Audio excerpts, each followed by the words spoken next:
Opazujem, da imate zelo bogato slovenščino. A mogoče date kakšen nasvet, kako lahko si obogatiš svoj jezik? Nasvet, kako si obogatiti jezik, je preprost. Povezan je samo na videz s časom.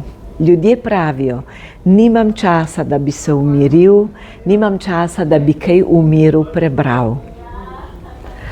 Prva stvar, ki bogati jezik, poleg pogovorov, ki pa na žalost niso v knjižnem jeziku, je branje. Katerekoli literature, upam, da čim manj trivialne, branje romanov, branje strokovnega gradiva. Če se le da, vsak dan tudi vsaj 2 minuti glasnega branja, branja sebi ali komu drugemu, zato da se slišimo, zato da sprejmemo svoj glas in zato da vemo, kaj bi bilo dobro še izboljšati. A mogoče kakšne knjige bi svetovali prebrati? Nasploh izhajajo zdaj tako dobre knjige.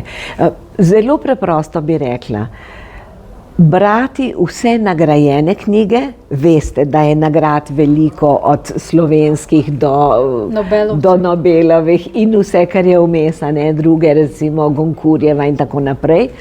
Brati vse, kar je bilo nagrajeno, kar je bilo zagotovo nagrajeno s premislekom. Pomeni, da gre za kultiviran jezik, da gre za bogato vsebino in da knjiga pomaga misliti. K temu bi dodala samo še eno drobno stvar, če smem. Seveda. Mi s svojimi možgani ne ravnamo dobro. Mi jih ne damo nikoli odpočivati.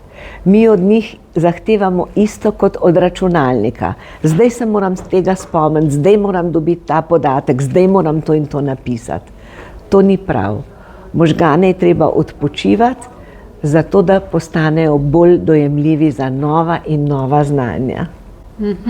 In na kak način bi priporočali dati možganom počitek? Nekateri postopki so prav tehnični, so določene vaje, ki nas silijo k osredotočenju na samo eno temo. Naprimer, preprosto seštevanje in odštevanje od 1 do 10. Kadar to delate, ne morete misliti na nič drugega. In takrat možgani počivajo? Večina, velik del možganov si takrat končno odpočije. Saj veste, da ponavadi razmišljamo o 10 stvarih hkrati, kar ni dobro. In drugi način je absolutno zelena barva, mir, tišina, narava. In zvoki iz narave. To uživati, kadar le moremo.